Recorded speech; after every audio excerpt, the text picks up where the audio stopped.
The rain came down in sheets, turning the already dark street into a river of shadows and reflected streetlights. I pulled my coat tighter, cursing myself for working late at the clinic again. Dr. Morrison had needed help with the inventory, and I'd stayed 2 hours past my shift because I was too nice to say no. Story of my life, really. My name is Alina Hayes, I'm 27 years old, and I'm a nurse practitioner at St. Mary's Free Clinic in one of the rougher neighborhoods of the city. It doesn't pay well, the hours are brutal, and most days, I go home exhausted and wondering why I didn't just take that hospital job my mother keeps pushing me toward.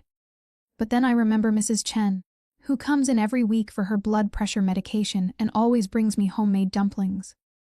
Or little Marcus, whose asthma I manage, who draws me pictures of superheroes and calls me his hero. These people, my people, they need the clinic.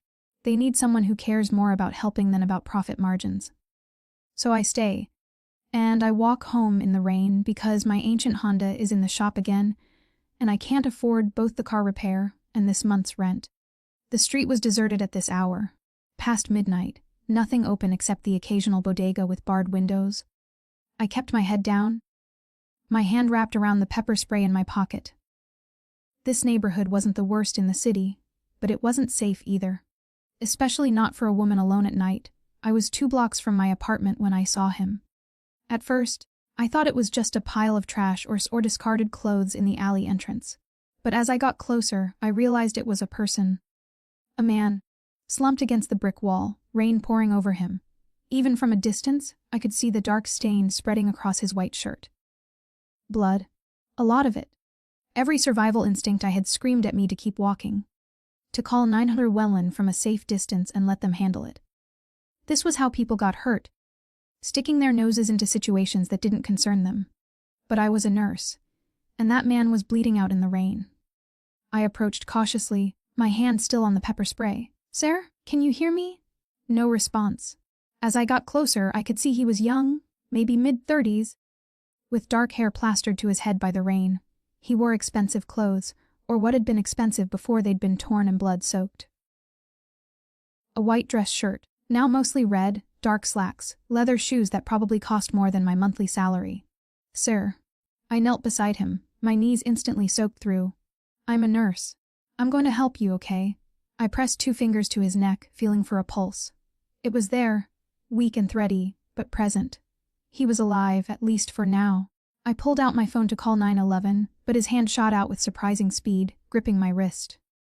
His eyes opened, dark, unfocused with pain, but fierce. "No hospitals."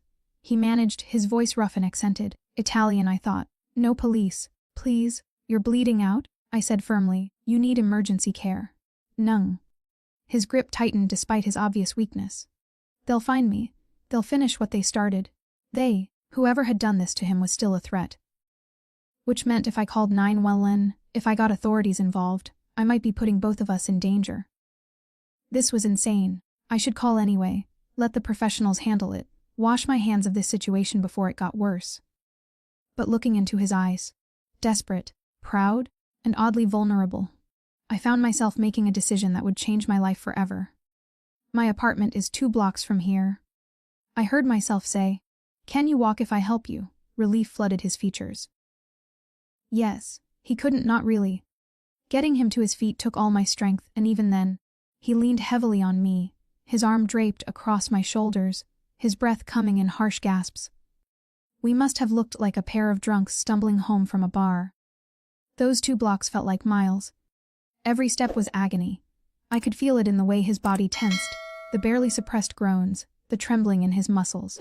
Blood dripped steadily from his shirt, despite my attempts to apply pressure to the wound while supporting his weight. "Stay with me," I kept saying. "Just a little further. Don't you dare die on me." "Wouldn't dream of it," he managed between gasps. Too pretty to disappoint. Even half dead, the man was flirting. I didn't know whether to laugh or cry. We finally reached my building. A modest walk up in desperate need of renovation. The elevator was broken, of course, because the universe had a sense of humor. I half dragged him up 3 flights of stairs, my muscles screaming in protest. My apartment was small, just a studio with a kitchen alcove and a bathroom that had seen better days. But it was clean, it was warm, and it had a bed where I could lay this bleeding stranger and try to save his life. I got him onto the bed, and he collapsed with a groan that spoke of profound relief and pain in equal measure. His eyes were already starting to unfocus again, consciousness slipping. "Stay awake," I ordered, already moving to my bathroom for my medical supplies. I always kept a well-stocked first aid kit. Occupational hazard of being a nurse in a rough neighborhood. "What's your name? Does it matter?" His words were slurring now. "It matters to me. I'm Alina, and you are." "Dangerous," he mumbled. "I'm dangerous," Alina should've kept walking. Probably.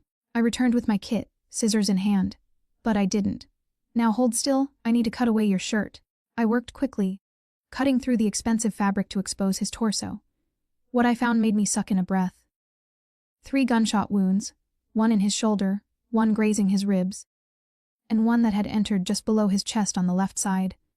That last one was the problem. It was still bleeding, which meant it might have nicked something important. But it was the other things I noticed that made my hands pause. Scars, old and new, crisscrossing his torso like a roadmap of violence. A large tattoo covering his right shoulder and chest, intricate and obviously expensive. More ink on his arms, disappearing under what remained of his shirt sleeves. This was not a man who lived a safe, normal life. "The one on your left side, when did you get shot?" I needed to know how much time I had. Hour, maybe 2. His eyes were closed now, lost track. 2 hours maximum. That was both good and bad. Good because he'd survived this long, bad because he was still bleeding, which meant my window to help him was closing fast. "I'm going to clean and pack these wounds, then stitch what I can," I explained, pulling on gloves. "I don't have anything for the pain except ibuprofen. This is going to hurt. A lot. Used to it." But his jaw clenched in anticipation. I started with the shoulder wound, through and through, which was lucky. I cleaned it with antiseptic, packed it with gauze, and stitched the entry and exit points as neatly as I could manage. He didn't make a sound, though I could see his knuckles white where he gripped the sheets. The rib graze was easier, painful but not life-threatening. I cleaned and dressed it quickly. Chest wound was the problem. I probbed it gently, trying to determine if the bullet was still inside. His sharp intake of breath told me I'd found something. "Bullet's still in there," I said. "I need to get it out, but I don't have the equipment for proper surgery. This is going to be rough. Do it." 2 words, but they carried absolute trust. Why did he trust me? He didn't know me, didn't know if I was qualified for this. For all he knew, I could be making everything worse. But I didn't have time to question his trust. I had to work. I used forceps from my kit, probing as gently as I could while still being effective. The bullet wasn't deep. It had lodged against a rib, which had probably saved his life. If it had gone deeper, into his lung or heart, he'd already be dead. It took 15 agonizing minutes, but I finally extracted the bullet, a small, deadly piece of metal that I set aside in a dish. Evidence, my mind supplied, though evidence of what crime I wasn't sure I wanted to know. "Got it," I said, relief flooding through me. "Now I just need to stitch you up and pray it doesn't get infected." I worked as quickly as I could, stitching the wound closed with the practiced precision of someone who'd done this hundreds of times. Not gunshot wounds, usually. Those went to the ER, but lacerations, injuries that needed immediate attention, I'd handled plenty of those. By the time I finished, my hands were shaking from adrenaline and exhaustion. The stranger, because I still didn't know his name, not his real one anyway, had passed out somewhere around the second stitch. His breathing was shallow but steady, his color slightly better now that he wasn't actively bleeding out. I cleaned up the worst of the blood, covered him with a blanket, and set up my phone alarm to check on him every hour. Then I collapsed in my only chair, too wired to sleep despite the exhaustion pulling at my bones. What had I just done? Harbored a fugitive. Aided and abetted a crime. The man in my bed had been shot 3 times. People didn't get shot 3 times by accident. He was involved in something dangerous, something that probably should have made me call the police the moment I'd found him. But I hadn't, and now he was here, unconscious in my bed, his life temporarily saved by my intervention. I looked at him in the dim light from my kitchen, really looked at him for the first time. Even battered and bloody, he was handsome. Sharp features, strong jaw darkened with stubble, the kind of face that belonged on billboards or movie screens. The tattoos that covered his arms and chest were works of art, expensive and intricate. Everything about him screamed money and power. Everything except the 3 bullet holes I just stitched up.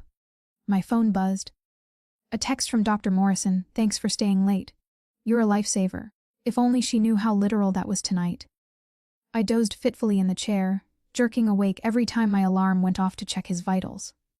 Pulse steady, breathing even. No signs of shock or internal bleeding. Against all odds, he seemed to be stable. It was around 4 a.m. when I heard it. A soft groan from the bed. I was up immediately, moving to his side. His eyes were open, unfocused and pain-filled, but conscious. "Hey," I said softly. "How do you feel?" "Like I've been shot." His voice was rough, but there was dry humor in it. 3 times, if memory serves. Good memory. I pressed my hand to his forehead, checking for fever. Slightly warm, but not dangerously so. "You're lucky. Another hour in the rain and you would have died." "Lucky," he repeated, his eyes finally focusing on my face. "Is that what I am?" "You're alive. That's lucky in my book." I moved away to get water and ibuprofen. "You should drink something. Stay hydrated." I helped him sit up enough to swallow the pills and sip water. His hand shook slightly, weakness finally catching up with him. "Thank you," he said quietly, "for saving me. For not calling the police. He gestured vaguely at his bandaged torso. "All of this." "You're welcome." I settled back into my chair. "Now, are you going to tell me who you are and who shot you? Or do I get to keep calling you Dangerous in my head?" A ghost of a smile touched his lips. "Dangerous works. But you can call me Dante. Dante Caruso." The name meant nothing to me, which seemed to amuse him. "You really don't know, do you?" His eyes studied me carefully. "Don't read the papers. Watch the news. I work 60 hours a week at a free clinic. I barely have time to sleep, let alone stay current on local gossip." I crossed my arms. "Should I know who you are?" "For your sake, probably not." He closed his eyes, exhaustion winning. "But since you saved my life, you deserve the truth. When I wake up, Alina Hayes, I'll tell you exactly who you rescued tonight." "How do you know my name?" I hadn't told him my last name. "Your nursing license." He gestured weakly to where I'd thrown my coat. "Saw it when you were cutting off my shirt." Observant, even dying. Apparently. I stood, adjusting his blanket. "Sleep, Dante Caruso. We'll talk when you're stronger. Helena." His hand caught mine before I could move away. "Thank you. For seeing someone worth saving instead of a problem to avoid." "Everyone's worth saving," I said simply.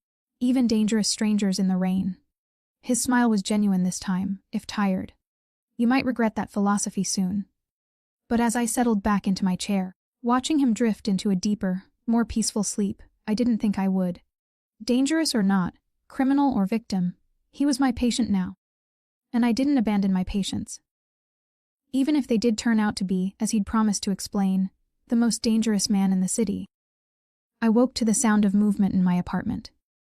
For a disoriented moment, I couldn't remember why that was wrong. I lived alone, there shouldn't be anyone else here. Then memory crashed back. The wounded stranger. Dante Caruso. The man I'd pulled from the rain and stitched back together. I bolted upright in my chair, my neck protesting the awkward angle I'd slept in. Morning light streamed through my small window, and the man who should have been unconscious in my bed was sitting up, his bare feet on the floor, trying to stand. "What are you doing?" I was across the room in seconds, my hands pushing him back down. "You were shot 3 times less than 12 hours ago. You need to rest." "I need to contact my people." His voice was stronger than last night, but I could see the pain lines around his eyes. "They'll be looking for me. If they think I'm dead, they'll retaliate. People will die, then call them from here." I grabbed my phone from the nightstand. "But you're not going anywhere until I check your wounds and make sure you're not about to bleed out on my floor." He studied me for a moment, something like amusement flickering in those dark eyes. "You're very bossy for someone who just met me." "I'm a nurse." Bossy comes with the territory. I started unwrapping the bandage on his shoulder. "And I didn't spend half the night keeping you alive just to watch you kill yourself being stubborn." "Fair point." He hissed as I exposed the wound. "How bad is it?" Better than I expected, actually. I examined the stitches carefully. No signs of infection yet, minimal swelling. You heal fast. Family trait. He accepted my phone when I handed it to him. Thank you. I busied myself checking his other wounds while he made his call, speaking in rapid Italian. I didn't understand most of it, but I caught a few words: alive, safe, urgent. His tone was commanding, authoritative, nothing like the weak man I'd found in the rain. Marco will be here in an hour, he said, handing back my phone. I'll be out of your hair soon, and you can forget this ever happened. Forget? I started applying fresh bandages. You think I'm going to forget finding a man shot 3 times and performing amateur surgery in my apartment? You should. His voice turned serious. For your own safety, Alina. The less you know about me, the better. Then maybe you shouldn't have promised to tell me who you are. I secured the last bandage with perhaps more force than necessary. And it's too late for ignorance. I already Googled your name while you were sleeping. His eyes widened slightly. And apparently you're a very private person. Or you have very good people scrubbing your online presence. I sat back on my heels. I found exactly 3 photos and a handful of mentions. All business, related. Construction, real estate, restaurants. Nothing that explains why someone would shoot you. That's by design. He reached for his ruined shirt, attempting to put it on despite the obvious pain. My family values discretion. Your family being. I helped him with the shirt, noticing how he winced when fabric touched his wounds. Complicated. He met my eyes. And dangerous. Which is why you need to forget about me, Alina. Forget you ever saw me. When Marco arrives, you tell him I was already conscious when you found me, that you just provided basic first aid. You don't mention bringing me here. Don't mention the surgery. Why? I didn't like being told to lie. Because knowing about me, being connected to me, makes you a target. His hand caught mine, the contact sending an unexpected jolt through me. I'm grateful for what you did. More grateful than I can express. But I won't let that gratitude put you in danger. Too late. I didn't pull my hand away. I already put myself in danger when I decided not to leave you in that alley. Now I'm involved whether you like it or not. Stubborn woman. Stubborn nurse. I finally extracted my hand, moving to make coffee because I needed something to do. You want breakfast. I have eggs, toast, questionable milk that might still be good. You're offering me breakfast. He sounded bemused. You need to eat. Protein helps with healing. I pulled out eggs and bread.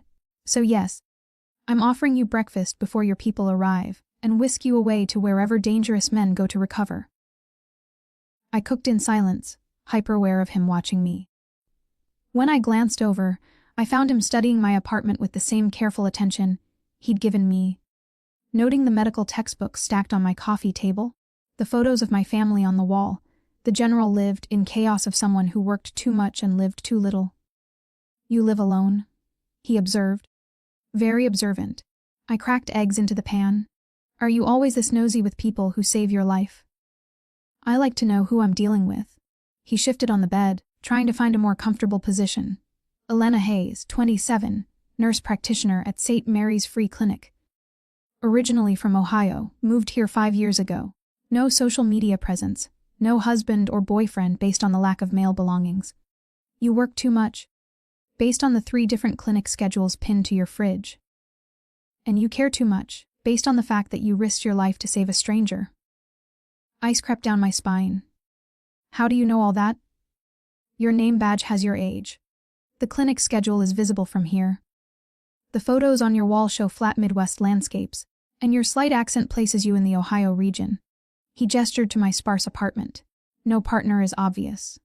And caring too much.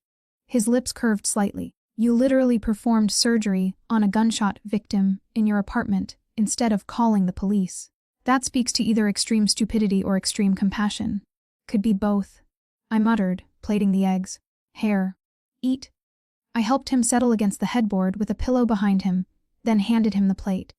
He ate slowly, carefully, like someone rediscovering the simple pleasure of food after thinking he'd never taste it again.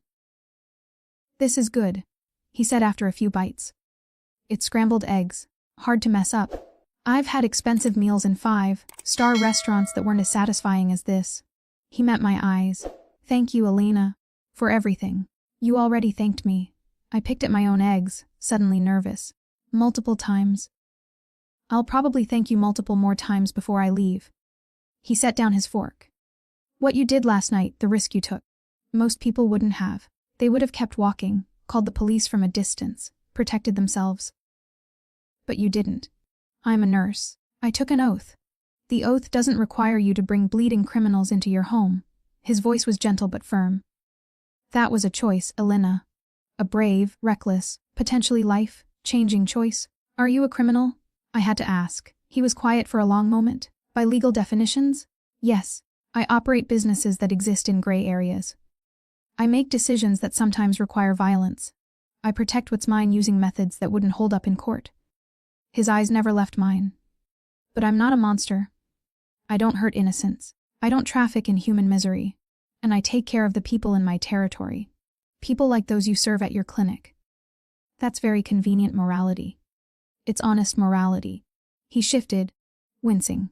I won't lie to you, Elena. Not about who I am or what I do. You deserve that much after saving my life. A knock at the door made us both freeze. I checked my phone. Only 40 minutes since his call. His people were early.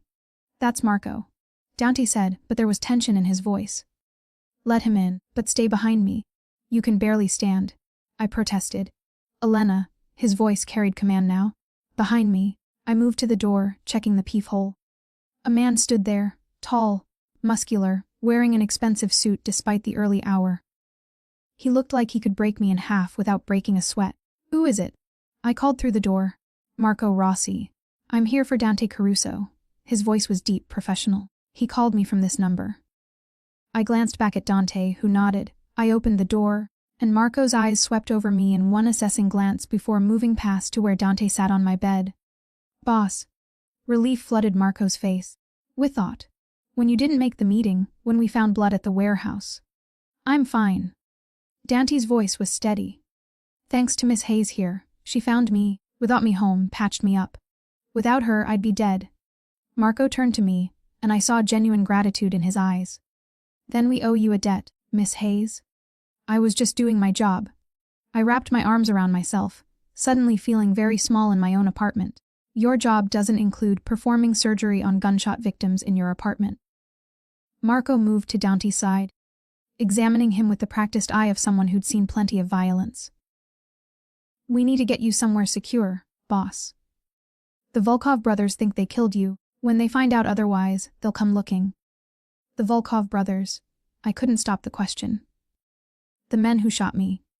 Dante was already trying to stand, accepting Marco's support. They thought they could take my territory while I was distracted with the port deal. They were wrong. You need to rest, I protested.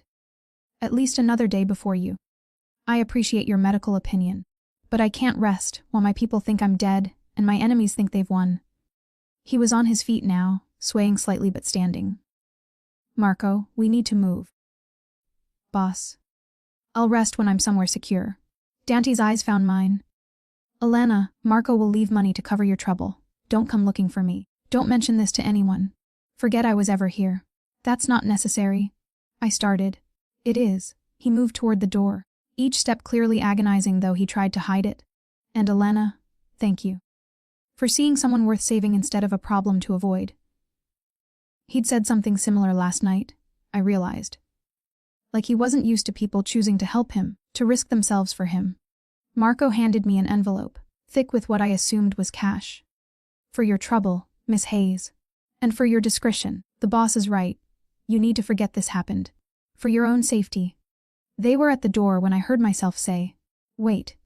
Both men turned. Dante's dark eyes found mine, questioning. Your stitches need to be checked in 3 days, I said. And the wounds need proper care to avoid infection. You should have someone look at them. Someone who knows what they're doing. I have a doctor on call. Marco started. I want Elena. Dante's voice was firm. If she's willing. Every logical part of my brain screamed that I should say no. Should take whatever money was in that envelope, lock my door, and never think about Dante Caruso again. But I thought about those wounds, about the amateur surgery I'd performed, about infection and complications and a man dying because he was too stubborn to seek proper care. Fine, I heard myself say. 3 days, you come here, I check the stitches, make sure you're healing properly. Then we're done. Something flickered in Dante's eyes. Satisfaction, maybe, or something deeper. 3 days. I'll call first. Then they were gone, leaving me alone in my apartment with the scent of antiseptic and blood still lingering in the air. I looked at the envelope Marco had left. It contained $5,000 in cash. More money than I made in a month at the clinic. I should have felt guilty. Should have felt like I'd done something wrong. Harboring a criminal. Accepting money for medical care. That skirted every legal and ethical boundary I'd sworn to uphold. Instead, I felt alive. For the first time in years, my carefully controlled, responsible life had veered into something dangerous and uncertain. And God help me, I wanted to see where it would lead. 3 days felt like 3 weeks. I went through the motions of my life. Work at the clinic, treating patients, going home to my empty apartment. But my mind kept drifting back to dark eyes and dangerous promises. To the man I'd stitched back together who'd looked at me like I was something precious instead of convenient. Jenna noticed at work. She always noticed. "Okay, what's going on with you?"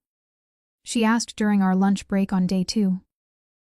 Jenna was the clinic's other nurse practitioner, my work wife, and entirely too perceptive for my comfort. "You've been distracted for 2 days, and you keep checking your phone like you're expecting important news." "I'm fine." I picked at my salad without appetite. "Just tired. Tired I've seen."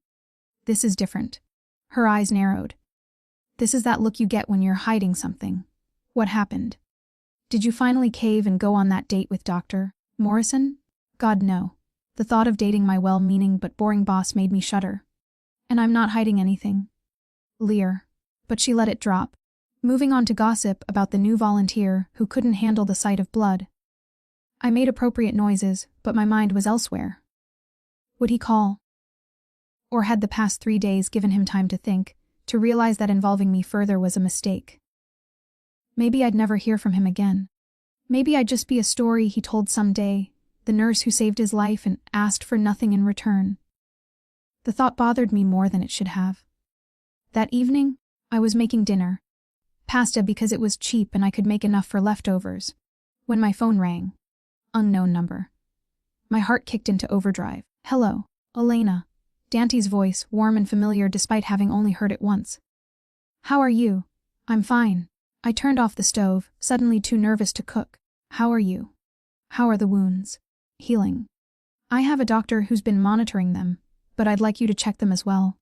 Tomorrow evening, if you're free." Tomorrow. Not tonight. Was he giving me time to back out? Or was he just being practical, making sure I wasn't working? "Tomorrow works," I said. "What time?" 7. "I'll come to you, unless you'd prefer somewhere else." "My apartment is fine." Safer, some part of my brain supplied. Neutral territory. "Dante, are you sure this is a good idea? You said yourself that knowing you puts me in danger." "It does." "No false reassurances." "Which is why I have people watching your building.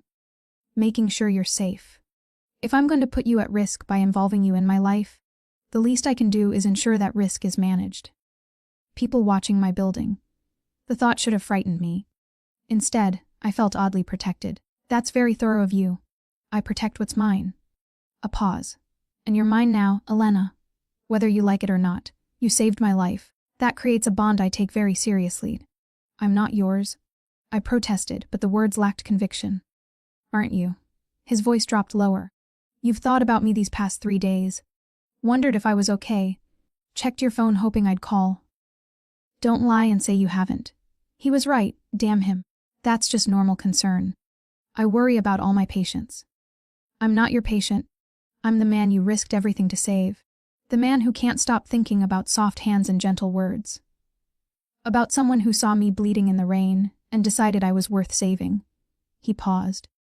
"Tomorrow at 7, Elena. I'll see you then."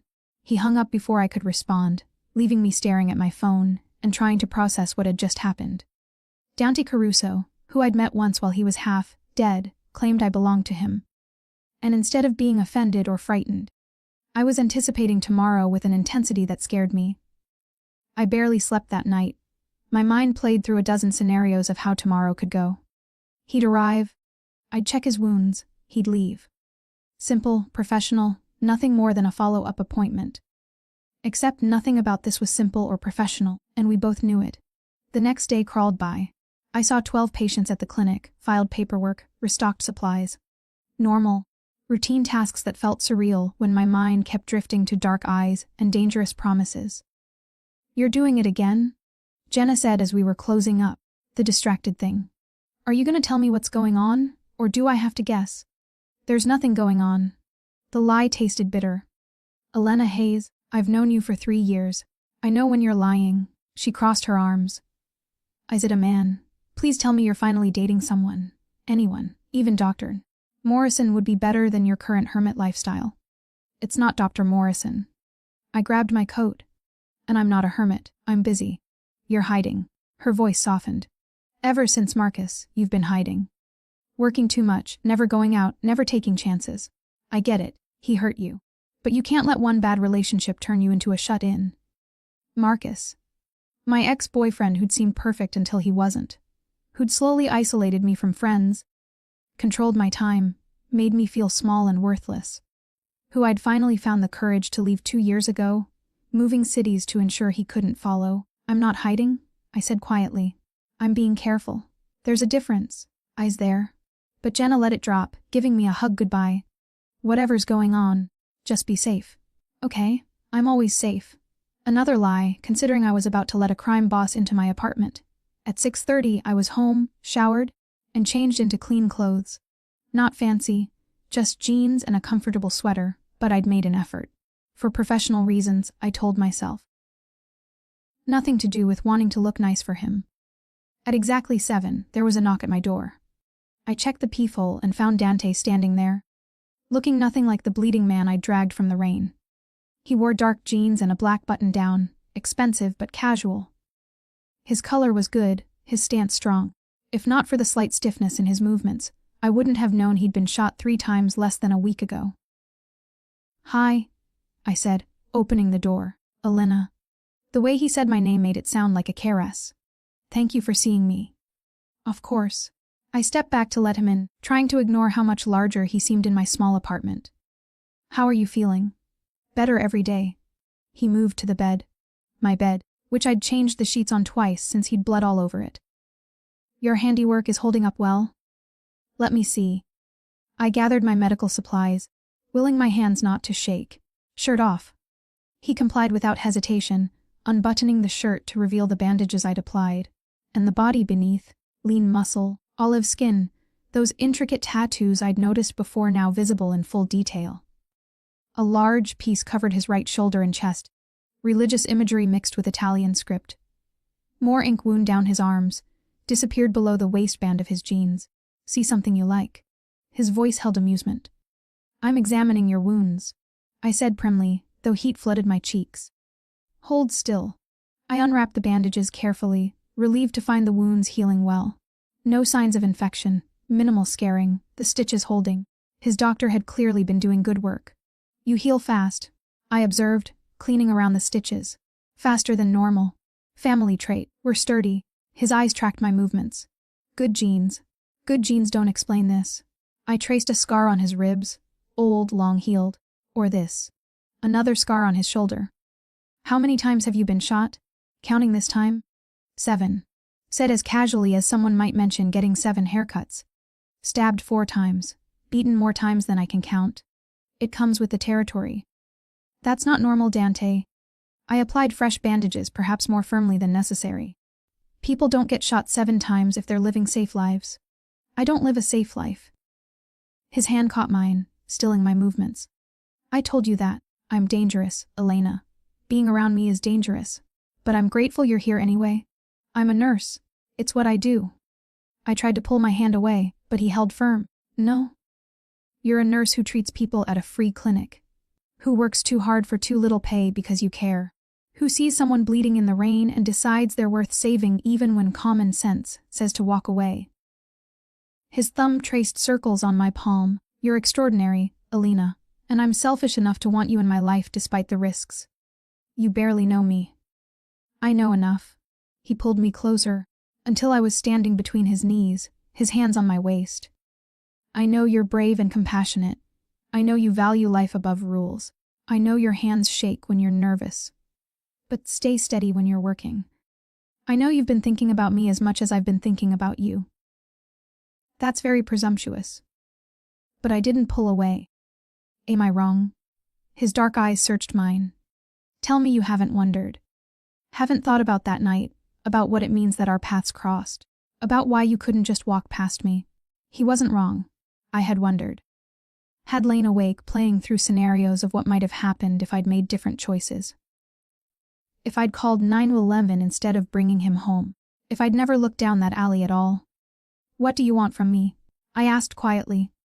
Honestly, I don't know yet. His hands on my waist tightened slightly. I know I want to see you again. Want to know more about you. Want to understand what it is about you that makes me feel like I can breathe for the first time in years. That's a lot of pressure for a second meeting. I know. He released me, giving me space. Which is why I'm not pushing, I'm just asking, can I see you again? Not as a patient, but as, whatever this is between us. I should have said no. Should have maintained boundaries, protected myself from whatever complications came with being involved with Dante Caruso. But looking into his eyes, seeing genuine vulnerability beneath the dangerous exterior, I found my resolve crumbling. Dinner, I heard myself say. Something normal. Public. Where we can talk without the threat of you bleeding out on my furniture. His smile was devastating. I know a place, tomorrow night. I work until 6. I'll pick you up at 7. He stood, buttoning his shirt with careful movements. Thank you, Elena. For checking my wounds. For agreeing to dinner. For not running screaming when a smart woman would have. Who says I'm smart? I walked him to the door. I'm the idiot who brought a gunshot victim home instead of calling the police. You're the woman who saw someone worth saving. He paused in the doorway. That's not stupidity, Elena. That's courage, and it's rarer than you think. After he left, I stood in my apartment and tried to process what I'd just agreed to. Dinner with Dante Caruso. A real date, not just a medical follow-up. My phone buzzed. A text from an unknown number, thank you again. Sleep well, Elena. Tomorrow at 7. I saved the number, knowing even as I did it that I was crossing a line I couldn't uncross. Getting involved with Dante meant entering his world. A world of violence and danger and moral ambiguity. But it also meant feeling alive for the first time in years. Meant being seen and valued by someone who looked at me like I was extraordinary instead of ordinary. Was it worth the risk? I didn't know yet, but I was going to find out. The restaurant Dante chose was nothing like I expected. Instead of the upscale establishments I'd imagined, he took me to a small Italian place tucked in a neighborhood that clearly meant something to him. The kind of place where the owner greeted him with a warm hug and knowing eyes that swept over me with obvious curiosity. Dante, ci fai troppo tempo? An older woman with silver hair and warm brown eyes pulled him into an embrace, speaking rapid Italian before switching to accented English. And who is this bella ragazza? Nonna Rosa, this is Elena. Elena, this is Rosa Benedetti. She's been feeding me since I was 10 years old. Dante's hand found the small of my back, warm and possessive. Elena is special. Special. Rosa's eyes lit up with delight and speculation. Finally, you bring a nice girl. Come, come. I make you eat.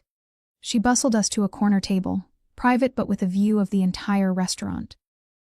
I noticed how Dante positioned himself with his back to the wall, eyes on the entrance. Always watching, always aware. Even here, in this place that clearly felt like home, he couldn't fully relax. So, I said once we were settled with wine and bread, is this where you wine and dine all the women you've impressed with your near-death experiences? You're the first. He tore off a piece of bread, his movement still slightly stiff. I don't bring people here. This place is, separate from the rest of my life, a reminder of simpler times.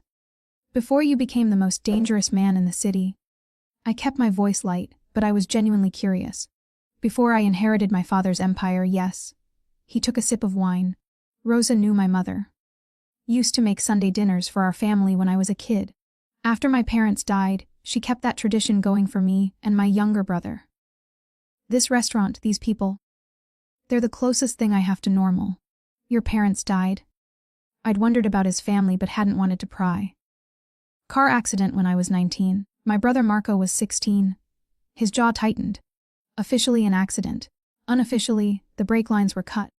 Someone thought they could take my father's territory by eliminating him. What happened to them? The people who did it. They learned that eliminating my father just meant dealing with me instead. His eyes went cold. And I was angrier, more reckless, and far less merciful than he ever was. The food arrived before I could respond. Pasta that smelled incredible, bread still warm from the oven. Wine that probably cost more than I wanted to know. Rosa fussed over us like we were her own children, and I saw a side of Dante I hadn't expected. He laughed at her stories, spoke Italian with obvious affection, let himself be gently scolded for not visiting enough. She likes you, he said after Rosa finally left us alone. That's rare. She's very protective of me. Because you need protecting? I raised an eyebrow. The dangerous crime boss needs a 70-year-old Italian woman to fight his battles. Everyone needs someone who cares, whether they eat properly and wear a coat when it's cold. His smile was genuine. Rosa provides that for me. Has since I lost my mother. She's family. Family. He said it with such weight, such certainty. Like it was the most important thing in his world. Tell me about your family, he said, turning the conversation to me. The photos in your apartment, they're important to you. My parents still live in Ohio. Dad's a mechanic, Mom's a teacher. I twirled pasta on my fork. They think I'm crazy for working at a free clinic instead of taking a high-paying hospital job. But they support me anyway, even when they don't understand my choices. They sound like good people. They are. I met his eyes. They're also very normal, very safe people who would have a heart attack if they knew I was having dinner with someone who's been shot 7 times. Are you going to tell them? God? No. The thought was terrifying. My mother already worries I'm going to get mugged working in that neighborhood. If she knew I was dating. I stopped, realizing what I'd said. I mean, seeing, not dating, we're just dating. He said it firmly. That's what this is, Alina. I'm courting you. Making my intentions clear. If that's not what you want, tell me now and I'll back off. But don't pretend this is casual when we both know it's not. We barely know each other. I protested weakly. I know enough. He reached across the table, his hand covering mine. I know you're brave enough to save a stranger in the rain. I know you value life above convenience. I know you work too hard at a job that doesn't pay enough because you believe in helping people. I know you're lonely, even though you hide it well. And I know that when I look at you, I feel something I haven't felt since before my parents died. Hope.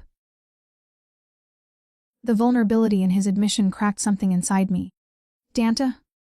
I'm not asking you to fall in love with me tonight, Elena. I'm just asking you to give this a chance. Let me take you to dinner. Show you parts of my world that aren't dangerous. Prove that being with me isn't all violence and risk.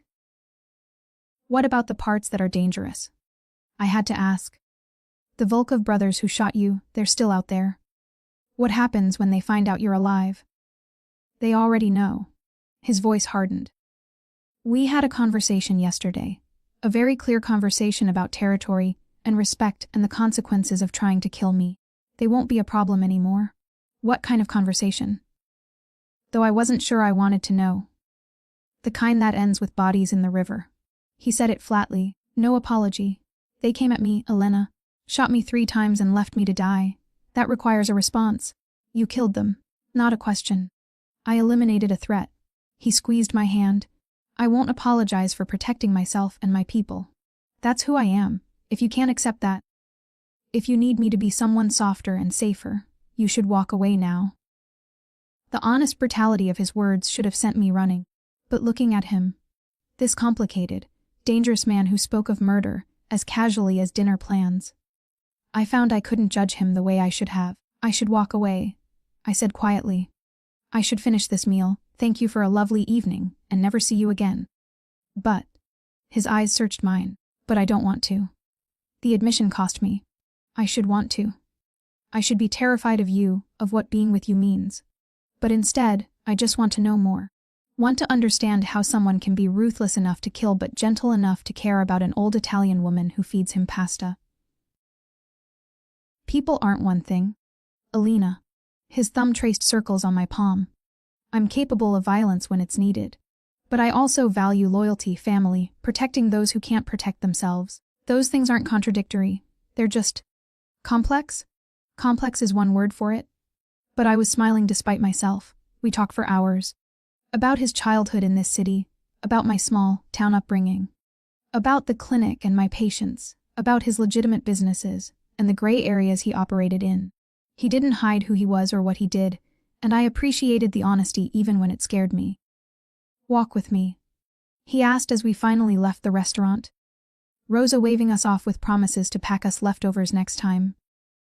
The neighborhood was quiet at this hour, streetlights casting golden pools on the sidewalk. Dante's hand found mine naturally, like we'd been doing this for years instead of hours. I noticed the car that followed us at a distance. His security, I assumed. Always watching, always protecting.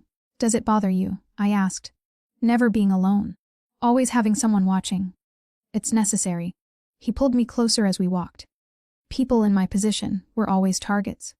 The security isn't about paranoia. It's about survival. That sounds exhausting. It is. He stopped walking, turning to face me. "Which is why moments like this matter. Why you matter. Because, with you, even with Marco following us in that car, I feel like I can breathe. Like I'm just a man taking a walk with a woman who sees me. Not the reputation. I do see you," I said softly. "Maybe more than you're comfortable with." "Good." His hand came up to cup my face. "I want you to see all of me. Alina. The good and the bad and the complicated. No illusions, no pretty lies, just truth. Even when the truth is that you killed the men who shot you. Especially then." His thumb traced my lower lip. "I won't hide who I am from you. I respect you too much for that." He kissed me then, gentle and claiming in equal measure.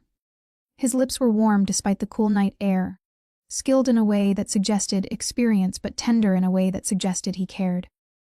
I melted into him, my hands finding his chest, feeling his heartbeat beneath my palms.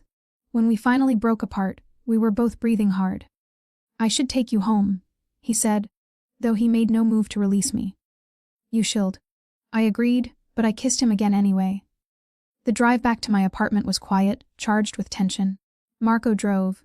The man from that first morning, I realized, while Dante sat in the back with me, his hand never leaving mine. "Can I see you again?" he asked as we pulled up to my building. "Tomorrow. I work until 8. I'll pick you up at 8:30. He pressed a kiss to my knuckles. "Let me walk you up." "You don't have to." "I want to." We rode the elevator in silence, the small space making his presence overwhelming. At my door, I fumbled with my keys, hyper-aware of him behind me. "Elena," his voice was low. "I want to be very clear about something. I'm a patient man when it matters. I won't push you into anything you're not ready for. But I also want you to know my intentions. This isn't casual for me. You're not casual for me." "What am I then?" I turned to face him. "Mine. Simple, direct, possessive. If you'll have me, with all my complications and dangers and moral gray areas, I'm claiming you, Elena. The question is whether you'll accept being claimed. That's very caveman of you. I'm Italian. We're passionate about what we want." His hand cupped my face. "And I want you. More than I've wanted anything in years." I should have been offended by the possessiveness. Should have asserted my independence. Reminded him I wasn't property to be claimed. But looking into his eyes, seeing the genuine vulnerability beneath the command, I found I didn't want to. "One day at a time," I said finally. "I'll see you tomorrow. We'll figure out the rest as we go. I can work with that." He kissed me again, deeper this time. "Sleep well, Elena. Dream of me." "Arrogant," I accused without heat. "Honest." His smile was wicked. "I'll be dreaming of you." After he left, I leaned against my closed door and tried to process what I'd just agreed to. To being claimed by Dante Caruso. To entering his world despite the dangers. To giving this impossible thing between us a real chance. My phone buzzed. A text from him, "Thank you for tonight. For giving me a chance. I won't waste it." Reedy, I saved the message, knowing it was probably a mistake, knowing I was already in too deep to turn back now. But for the first time in 2 years, I felt alive, desired, seen. And if that came with danger and complications, maybe it was worth it. The next 2 weeks passed in a blur of work, dinners with Dante, and the slow realization that I was falling for a man who lived in a world I barely understood. He kept his promises. Took things slow, never pushing for more than I was ready to give. We had dinner at small restaurants where the owners greeted him like family. Walked through neighborhoods he clearly protected, where people nodded respectfully, but kept their distance. He showed me the legitimate side of his businesses. The construction projects creating affordable housing, the community center his family funded, the scholarship program for local kids. But he also never hid the darker aspects. The calls he took in Italian, voice cold and commanding. The meetings he had to cut our dates short for, apologetic but firm. The way his security detail grew from 1 car to 2 after what he called a minor territorial dispute. Define minor? I'd said when he mentioned it, no one died. Like that was the metric for success. It should have terrified me. Should have sent me running back to my safe, predictable life. But instead, I found myself drawn deeper into his orbit, fascinated by the contradictions that made up Dante Caruso. Jenna noticed, of course. She always noticed. Okay. You're definitely seeing someone, she announced during lunch at the clinic. You've been glowing for 2 weeks, checking your phone constantly, and you actually bought a new dress last weekend. Spill. I'm not glowing, but I couldn't stop the smile. You're totally glowing, also blushing. Oh my God, you're falling for someone. She leaned forward, eyes bright with curiosity. Who is he? How did you meet? Why have you been hiding him from me? It's complicated, I hedged. Complicated how? Is he married? Commitment phobic? Secretly a woman? She gasped. Is he a patient? Please tell me you're not dating a patient. That's like, super unethical. He's not a patient. Not really. Technically true. Dante had never been an official patient. Just a man I'd performed amateur surgery on in my apartment. And he's not married or commitment phobic. He's just different from anyone I've dated before. Different good or different bad? Both. I admitted. He's intense, protective, kind of possessive, but also surprisingly gentle, thoughtful. He listens when I talk, remembers things I mention. Makes me feel like I matter. He sounds perfect. Jenna's expression turned suspicious. So what's the catch? Because there's always a catch. He's powerful, influential, moves in circles I don't understand. All true, if vague. Dating him means accepting a level of visibility like paparazzi. She looked intrigued. Is he famous? No, not famous, just known. I stood, needing to end this conversation before I revealed too much. Look, it's still new, still figuring out what it is. When there's more to tell, you'll be the first to know. I'm holding you to that. But she let it drop, moving on to complain about the broken air conditioning in exam room 3. That evening, Dante picked me up at 8:30 as promised. But instead of taking me to another restaurant, he drove us to a high-rise building I'd passed 100 times but never entered. Where are we going? I asked as he pulled into an underground garage. My place. He came around to open my door. I thought we could have a quiet night in. No restaurants, no security watching us eat. Just you and me. Just you and me in your apartment. I raised an eyebrow. Should I be worried about your intentions? Always. But his smile was warm. Though my intentions tonight are purely honorable, I'm cooking you dinner. You cook? I'm Italian. Of course I cook. He guided me to a private elevator. My mother made sure all her children could feed themselves properly. Said a man who couldn't cook was useless. Smart woman. I watched him insert a key card, noting the security measures. This is a pretty fancy elevator for someone's apartment. Penthouse. He said it casually. The whole top floor. Of course it was. I tried not to feel overwhelmed as the elevator rose, tried not to think about the differences between us. He owned a penthouse. I rented a studio apartment with questionable plumbing. The elevator opened directly into his home, and I couldn't suppress my gasp. Floor to ceiling windows revealed the city sprawling below, lights glittering like stars. The space was masculine but elegant. Dark leather furniture, rich wood accents, artwork that looked expensive and original. This is beautiful, I said, moving toward the windows. And terrifying. How high up are we? 45th floor. He shrugged out of his jacket. Make yourself comfortable. Wine, please. I explored while he poured, noting the details. Books stacked on tables, not just for show but clearly read. Photographs in simple frames showing people who must be his family. A guitar in the corner, well, worn. Despite the obvious wealth, the space felt lived in, personal. Here? He handed me a glass of red wine. I'm making carbonara. It'll take about 20 minutes. Any food allergies I should know about? No allergies, and carbonara sounds amazing. I took a sip of wine. Rich, complex, probably expensive. Do you cook often? When I can. He moved to the kitchen. Open concept, professional-grade appliances. It's meditative. Lets me think. I settled on a bar stool, watching him work. He moved with practiced efficiency, boiling water, whisking eggs, cooking pancetta until it was perfectly crisp. His sleeves were rolled up, revealing those tattoos I'd memorized while stitching him back together. The wounds had healed, well, barely visible now, unless you knew where to look. Tell me something, he said as he worked. Why did you become a nurse? The predictable answer is that I wanted to help people. I swirled my wine. The honest answer is more complicated. When I was 16, my grandmother had a stroke. Watching the nurses care for her, seeing how they could bring comfort in the worst moments, I wanted to be that for someone. To be the person who helped when everything fell apart. That's not less noble than wanting to help people. He glanced at me. That's understanding that helping means being present in the darkness, not just the light. What about you? Did you always want to be what you are? A criminal? His lips curved slightly. No, I wanted to be a musician actually. Drove my father crazy. He had plans for me, take over the family business, expand the territory, build the empire, but I wanted to write songs and play guitar. What changed? My parents died. He drained pasta, his movements suddenly mechanical. And I realized I had two choices. Let everything they'd built fall apart, or step up and protect it. Protect Marco, protect the people who depended on us. So I put away the guitar and picked up my father's responsibilities. Do you ever regret it? Every day. The honesty in his admission surprised me.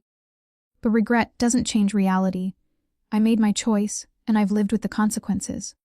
Built something I can be proud of, even if it's not what I originally wanted. He plated the carbonara with a flourish, and we moved to his dining table. The food was incredible, creamy, rich, perfectly executed. We ate in comfortable silence for a few minutes before he spoke again. I need to tell you something. His tone made my stomach clench. About the Volkov brothers. You said they weren't a problem anymore. They're not. But the reason they're not a problem is because I made an example of them. He set down his fork. I want you to understand what that means, Alina. I didn't just kill them. I made sure everyone in my world knew what happens when you come after me. It was brutal. Public. Designed to send a message. Why are you telling me this? My appetite vanished. Because I won't lie to you. Because you deserve to know exactly who you're getting involved with. His dark eyes held mine. I'm not a good man, Alina. I do terrible things to protect what's mine. And you're mine now, which means anyone who threatens you becomes my problem to solve. Permanently. That's a lot of pressure. My voice came out shakier than I wanted. Being something you protect. I know. He reached across the table, his hand covering mine. Which is why I'm giving you one more chance to walk away. After tonight. After you've seen my home and understood the full scope of what being with me means, you can leave. I'll have Marco drive you home, and you'll never hear from me again, or you can stay. Accept being mine. Accept my protection and possessiveness and the violence that comes with my world. And if I choose to stay, then you're mine completely. His grip tightened.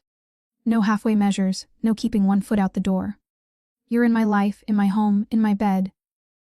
You're the woman I introduced to my family. The one I protect above all others. You become my priority, Elena. My everything. The intensity of his words should have frightened me. Should have sent me running for the safety of my predictable life. But looking at him, this complicated, dangerous man who cooked me dinner and spoke of protection like it was a sacred duty, I found I didn't want to run. I need to ask you something first.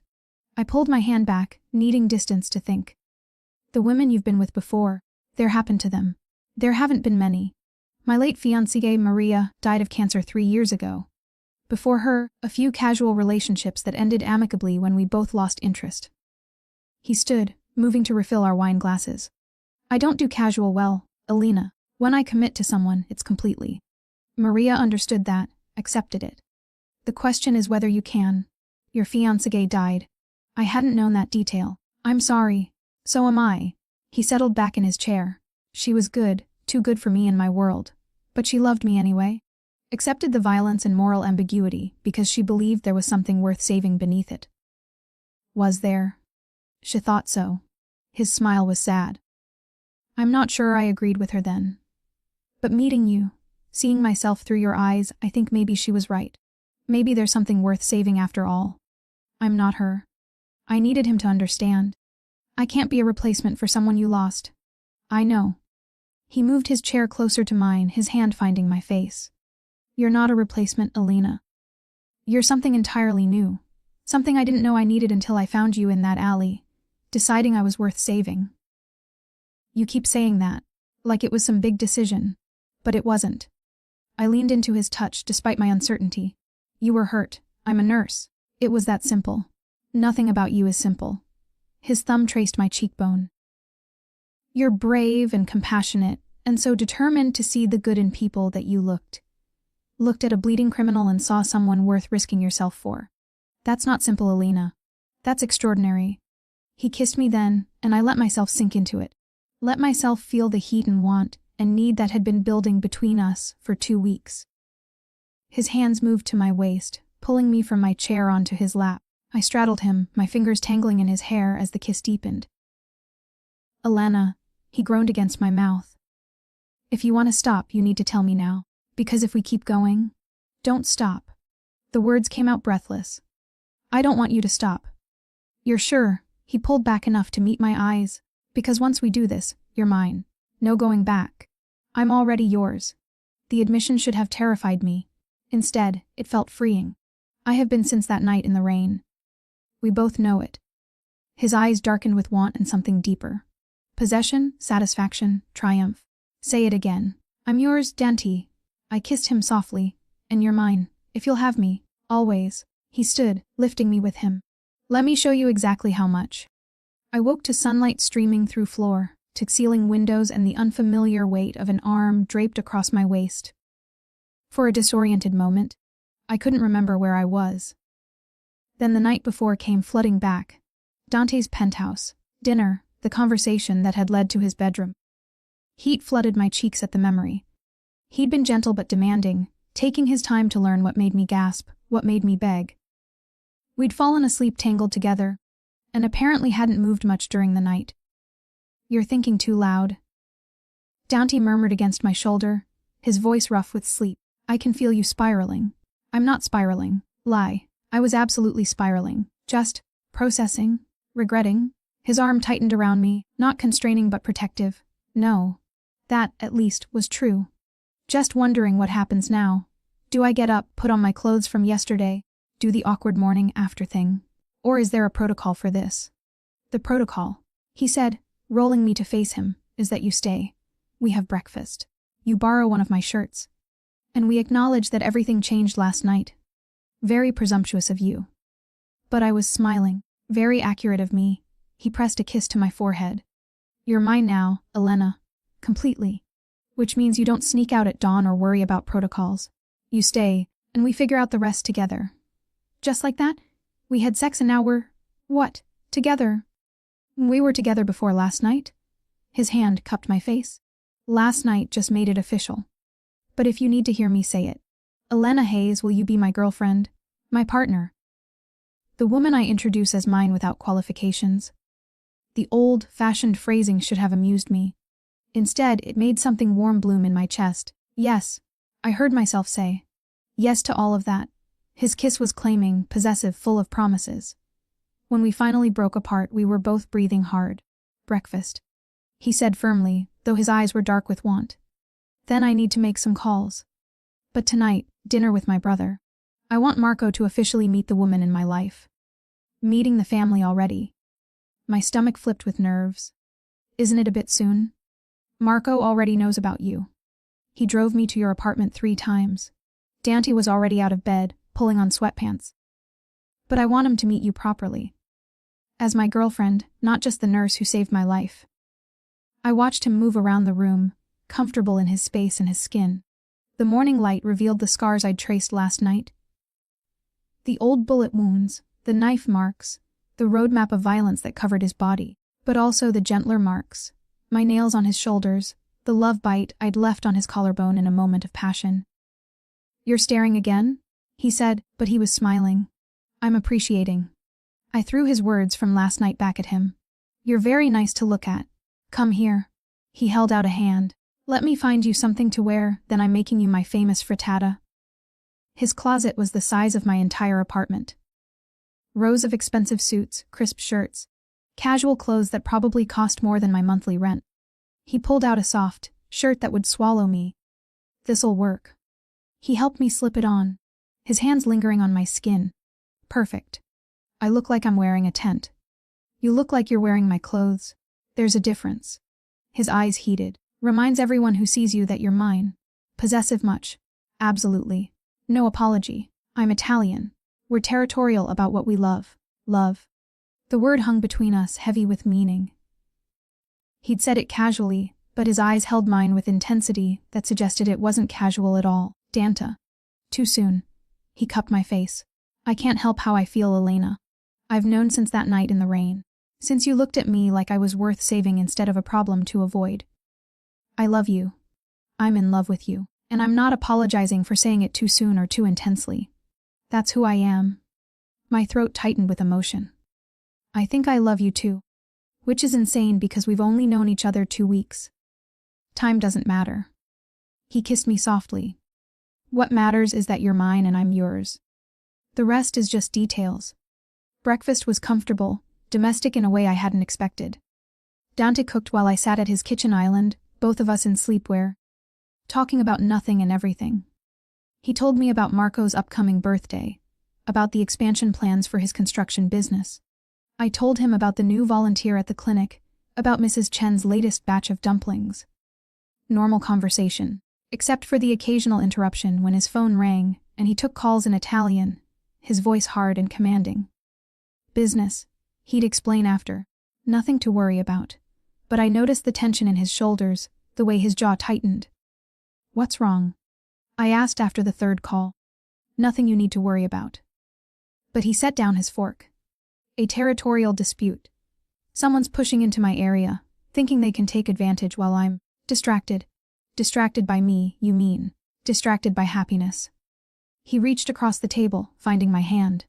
"I've been spending less time on business, more time with you. Some people see that as weakness. They're wrong, but they're testing boundaries anyway." "Is it dangerous?" "It's manageable." But the way he said it suggested it was more serious than he wanted to admit. "Marco's handling most of it.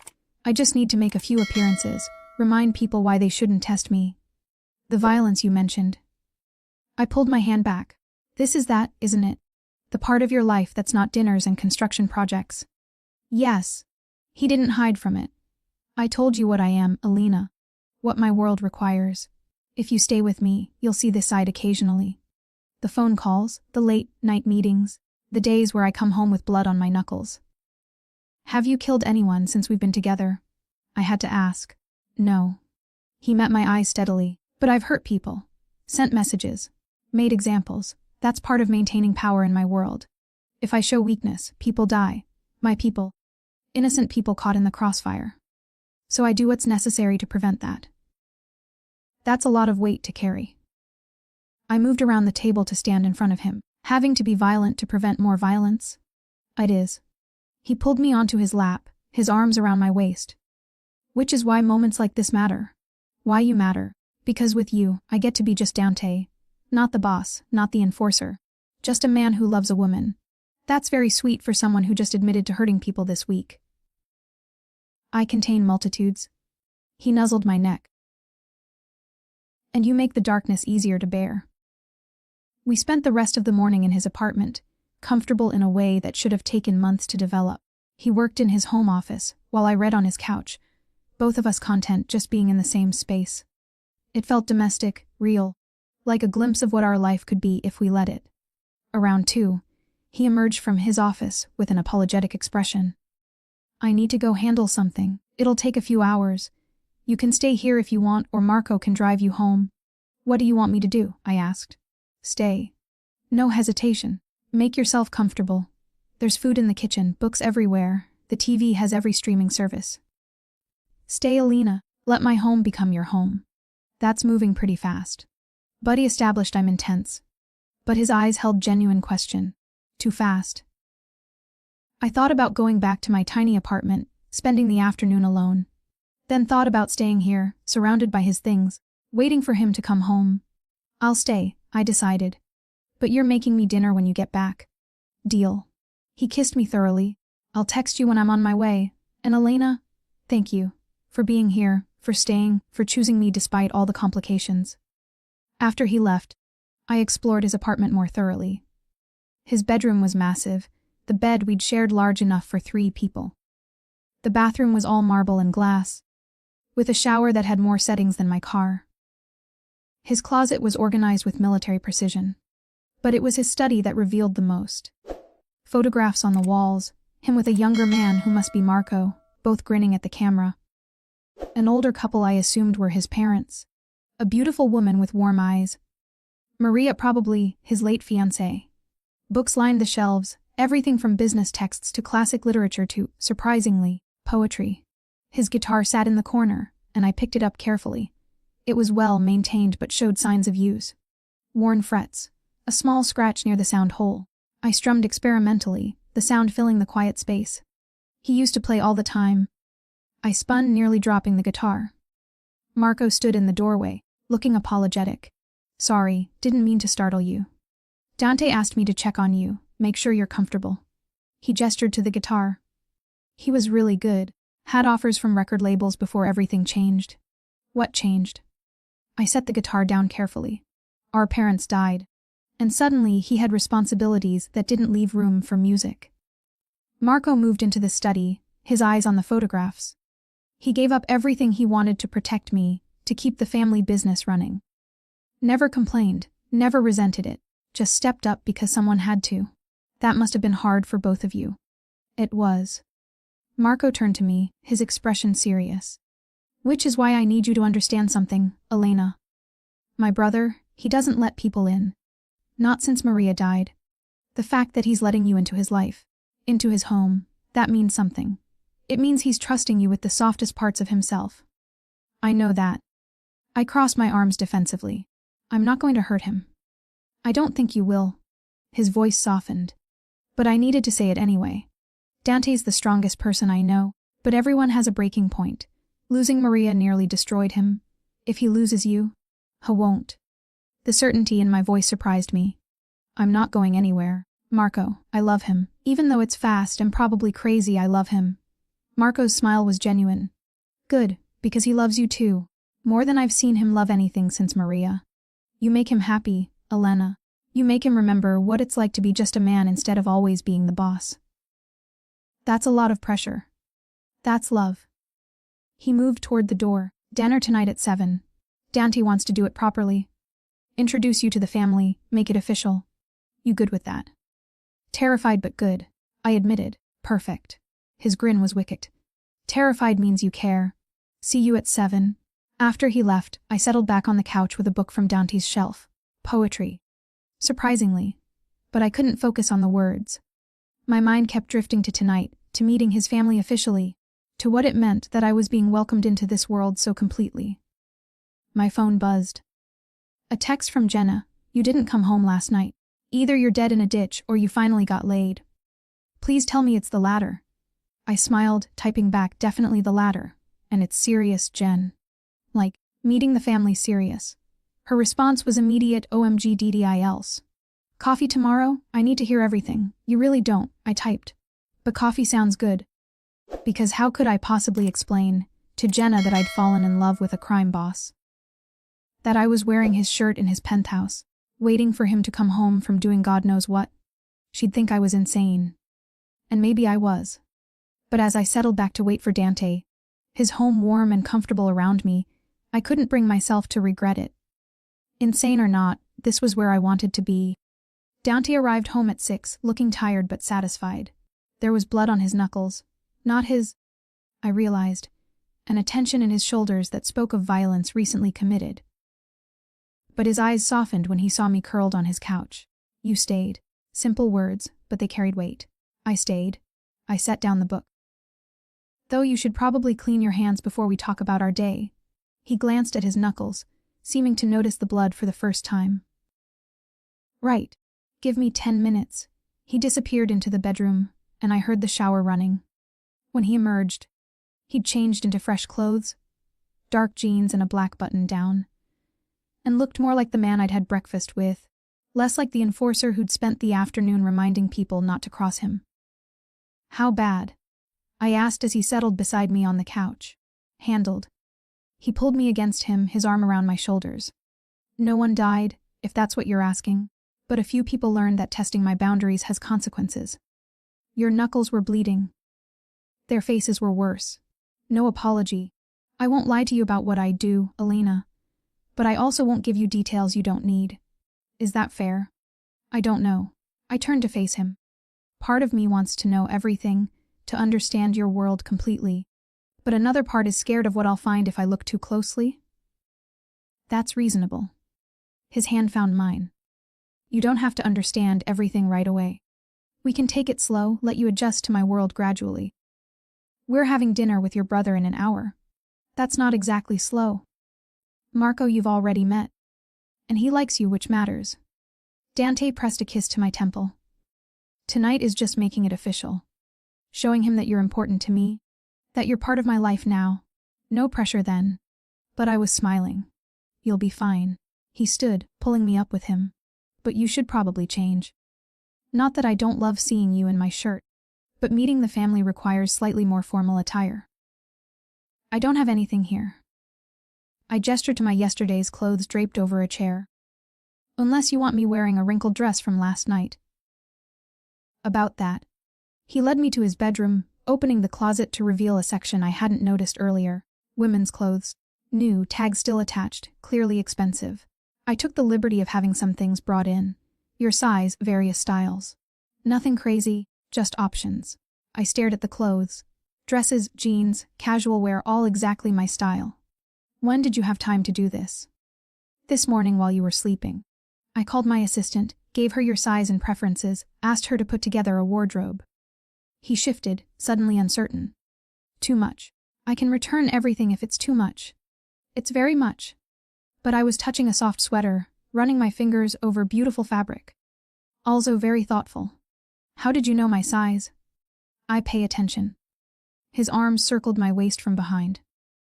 The jeans you wear to the clinic, the dress you borrowed for our first dinner. I notice everything about you, Elena. That's borderline creepy. That's being in love. He kissed my neck. Pick something. We need to leave in 30 minutes. I chose a simple dress. Deep blue, fitted but not tight, elegant without being over the top, paired with heels that somehow fit perfectly. I felt more put together than I had in months. Perfect. Dante murmured, his eyes tracking my movements as I checked myself in the mirror. You're absolutely perfect. I'm nervous. I turned to face him. Meeting family is a big step, Dante. What if Marco doesn't like me? He already told you he likes you. Dante adjusted his watch. And even if he didn't, it wouldn't matter. You're mine, Elena. My choice. My partner, my love. Marco's opinion, while valued, doesn't change that. The possessiveness should have bothered me. Instead, it calmed my nerves. He'd chosen me, claimed me, and that meant something in his world. The restaurant was the same place Rosa ran, and she greeted us with obvious delight. Dante! And Bella-Lena! Come, I have the perfect table for you. Marco was already there, standing as we approached.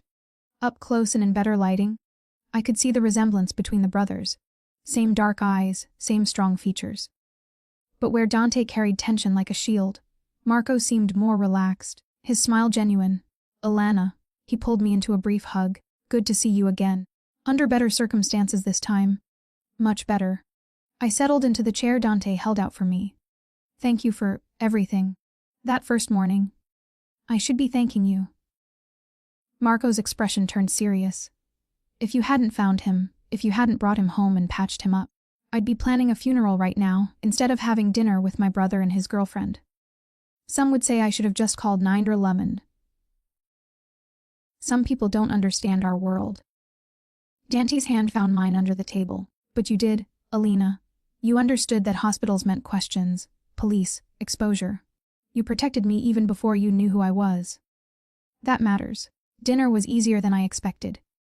Marco was charming, funny, asking questions about my work at the clinic and genuinely listening to the answers. He told stories about growing up with Dante, about their parents, about the music career Dante had abandoned. He was really good, Marco said, gesturing with his wine glass. Record labels calling, gigs at real venues. And he gave it all up to take care of me, to keep the family business running. I did what was necessary. Dante's voice was firm, and I don't regret it.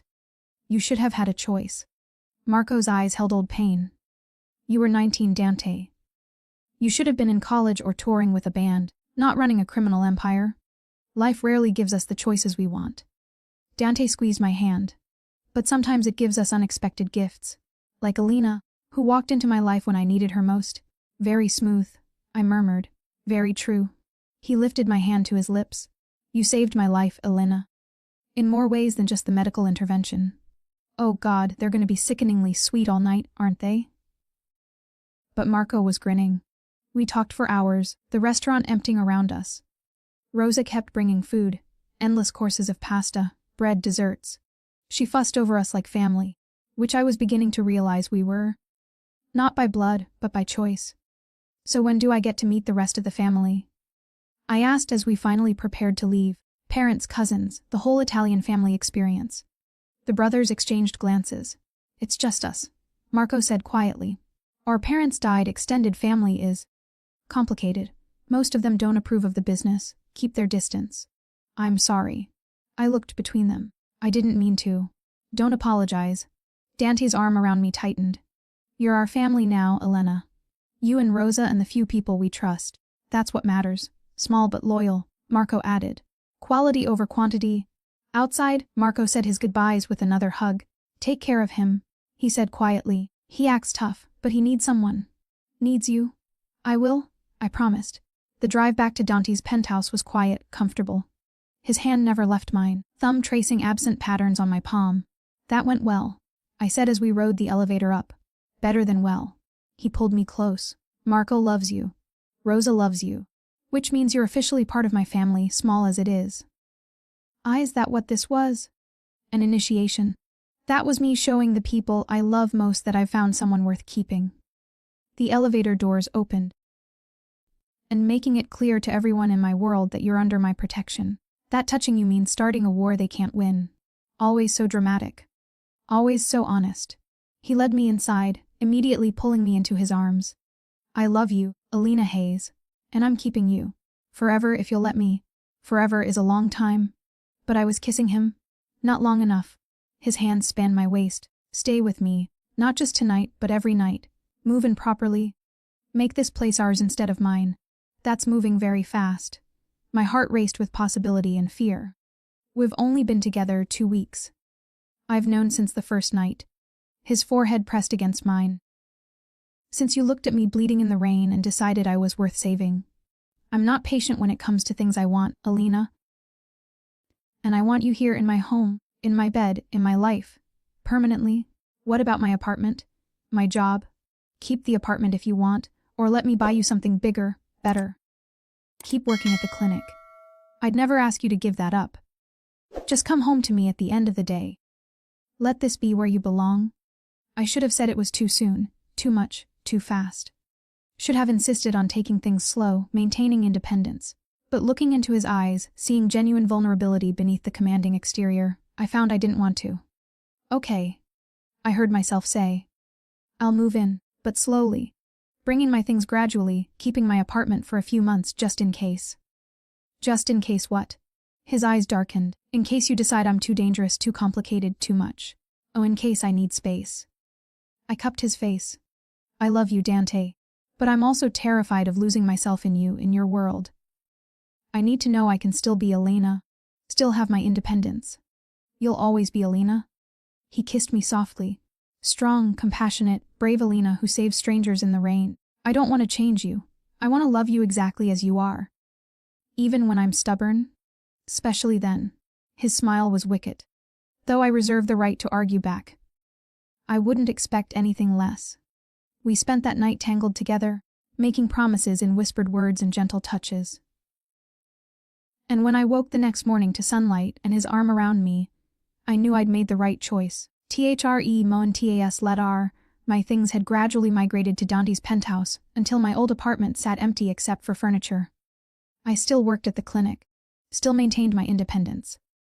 But I came home to him every night, fell asleep in his arms, woke to his kisses. It wasn't always easy. There were nights he came home with blood on his hands, days when his business required violence I didn't want to know about.